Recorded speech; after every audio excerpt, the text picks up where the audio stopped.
अस्सलाम वालेकुम dear students, I am your maths teacher Hasan Ali. आज हम 2.2 स्टार्ट करने जा रहे हैं। जैसे कि जानते हैं कि हमने 2.1 को हमने 7 क्वेश्चन तक किया था। क्वेश्चन नंबर 8, 9 और 10 जो है वो 2.1 के मैं स्किप कर रहा हूँ क्योंकि वो एज़ अ लॉन्ग क्वेश्चन है। तो जो हमारी ऑनलाइन असेसमेंट है वो MCQs बेस होगी, जिसमें लॉन्ग क्वेश्चन का इतना होल्ड नहीं होगा, तो इसलिए फ़िल वक्त मैं उनको स्किप कर रहा हूँ। नेक्स्ट मूव करते हैं 2.2, जो क्या कहते हैं MCQs के लिहाज से, बोर्ड के पॉइंट ऑफ व्यू के लिहाज से शॉर्ट क्वेश्चंस MCQs के लिए बहुत इंपॉर्टेंट है। और हमारे 2.2 का जो मकसद है, जो क्या कहते हैं टॉपिक है, वो है cube roots of unity, cube roots of unity and its properties. अब क्या है कि एक यूनिटी से सबसे पहले मैं मुराद ले लेता हूँ, वो मेरे पास होता है 1। ठीक है, यूनिटी का मकसद है 1।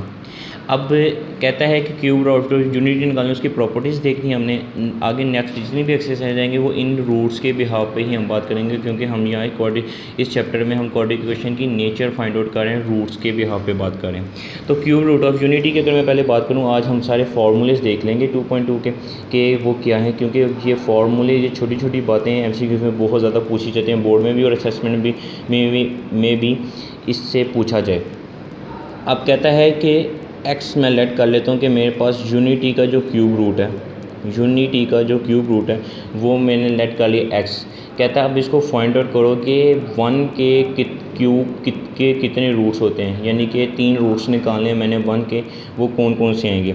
अब मैं अगर दोनों तरफ क्यूबिंग कर लेता हूँ तो मेरे पास आ जाएगा x cube is equal to 1 का ये क्यूब रूट है, तो इसको मैं क्यूब कर लूँगा तो क्यूब और क्यूब रूट कैंसिल, तो x क्यूब मेरे पास क्या आ जाएगा 1। अब x क्यूब -1 भी मैं लिख सकता हूँ। इसको मैं अब हल करने जा रहा हूँ, यानी कि एज अ प्रूफ भी आप कह सकते हैं। अब आपको याद होगा तो मेरे पास एक अलजेब्रिक फार्मूला था क्यूब का, वो था a cube minus b cube is equal a minus b, a का square plus ab plus b का स्क्वायर। ये मेरे पास क्या कहते हैं फार्मूला था। अब मैं इसी को सेंस में लेके चलता हूँ, तो मेरे पास क्या आ जाएगा x माइनस 1, ये मेरे पास आ गया a माइनस b, एक्स 1 के बिहाफ पे, और उसके बाद आएगा x स्क्वायर x प्लस 1, और ये मेरे पास आ जाएगा a square ab plus b का स्क्वायर। अब मैं इन दोनों को ज़ीरो के बिहाफ पे लेट करूँ तो x माइनस 1 मेरे पास आ जाएगा 0, और x square plus x plus 1 is equal to 0 मेरे पास आ जाएगा। अब 1 इधर नेगेटिव, इधर जाके क्या जाएगा पॉजिटिव। मेरे पास एक रूट तो आ गया मेरे पास। अगर मैं क्यूब की बात करूं तो 1 का जो क्यूबिंग मैं कर रहा हूं तो मेरे पास एक रूट आ गया, वो क्या x इज़ इक्वल टू 1। आगे नेक्स्ट मूव करते हैं। अब ये इक्वेशन जो है x square plus x plus 1 is equal to, ये क्या हो रहा है फैक्टराइज नहीं हो रही, तो हम इसको कंपेयर करने के बाद हम इसको कोऑर्डिनेट फॉर्मूला कर देते हैं। a 1 आ जाएगा, b मेरे पास क्या है 1, और c मेरे पास क्या है 1। कोऑर्डिनेट फार्मूला अप्लाई करेंगे तो मेरे पास कोऑर्डिनेट फार्मूला क्या है, x minus b positive negative, b का square minus 4ac divided by 2a, x is equal to, अब b की जगह क्या आ जाएगा -1 पॉजिटिव नेगेटिव 1 का स्क्वायर -4, a का 1 आ जाएगा, c का भी 1 आ जाएगा, और इधर क्या आ जाएगा 2, a की जगह क्या आ जाएगा 1 आ जाएगा। ठीक है, ये मेरे पास वैल्यूज़ आ गई।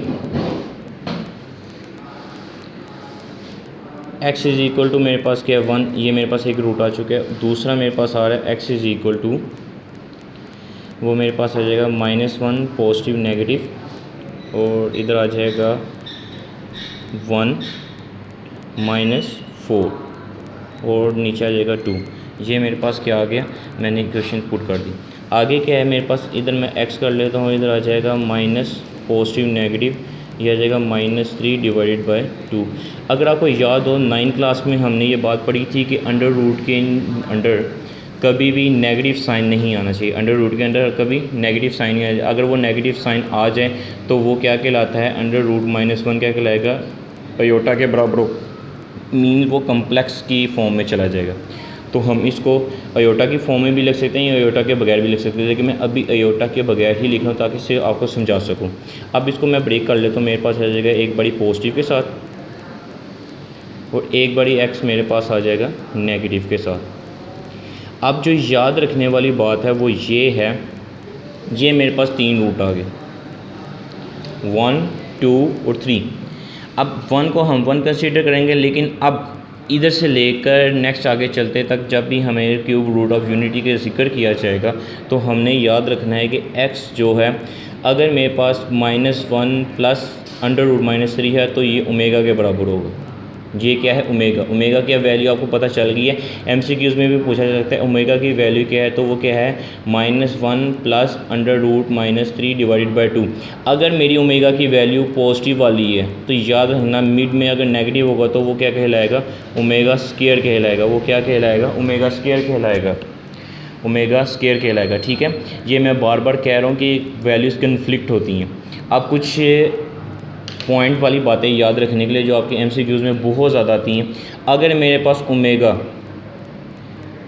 पॉजिटिव वैल्यू के साथ है, अगर मेरे पास ओमेगा पॉजिटिव वैल्यू के साथ है, if omega is equal to -1 plus under root -3 divided by 2, then omega square क्या हो जाएगा? -1 नेगेटिव -3, यानी कि उसका अगर वो पॉजिटिव के साथ है तो ओमेगा स्क्वायर नेगेटिव के साथ होगा। और अगर मेरा ओमेगा नेगेटिव के साथ आ गया, ये आपकी बुक पे भी मेंशन है, तो देन मेरा ओमेगा स्क्वायर क्या हो जाएगा? ओमेगा स्क्वायर किसके बराबर हो जाएगा? पॉजिटिव के साथ। ठीक है, ये आपको MCQs में ये चीज़ें पूछी जा सकती हैं कि अगर ओमेगा स्क्वायर पॉजिटिव के साथ है तो ओमेगा स्क्वायर की वैल्यू क्या है, अगर ओमेगा नेगेटिव के साथ है तो ओमेगा स्क्वायर की वैल्यू क्या है। ये हमने चीज़ें याद रखनी है। फिर एक प्रूव है कि sum of all cube roots of unity. मेरे पास कितने रूट्स आए थे क्यूब के? 1, 2 और 3। कहता है कि मैं इन तीनों रूट्स को सम कर दूं तो मेरे पास क्या क्वेश्चन आएगा? वो प्रूव है मेरे पास sum of all roots of unity. ये देखो, तीनों रूट्स को मैंने सम किया, वो हमेशा किसके बराबर होता है? 0 के।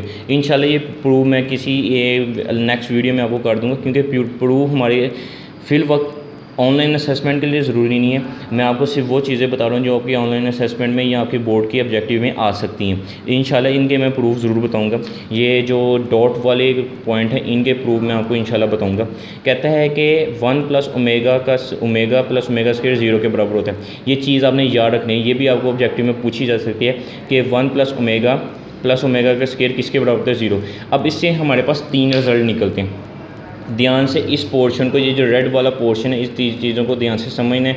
ये ऑब्जेक्टिव में बहुत बार ना पूछे जाते हैं। अब मेरे पास ये रिज़ल्ट आ गया तो इसमें मैं ये भी कह सकता हूँ कि 1 प्लस ओमेगा किसके बराबर होता है? माइनस ओमेगा स्क्वायर के। ये भी आपको ऑब्जेक्टिव में पूछा जा सकता है कि माइनस ओमेगा स्क्वायर किसके बराबर होता है, या फिर 1 प्लस ओमेगा किसके बराबर होता है। ये चीज़ें आपने याद रखनी है। एक और रिजल्ट जनरेट होता है कि 1 प्लस ओमेगा का स्क्वायर किसके बराबर होगा? माइनस ओमेगा के।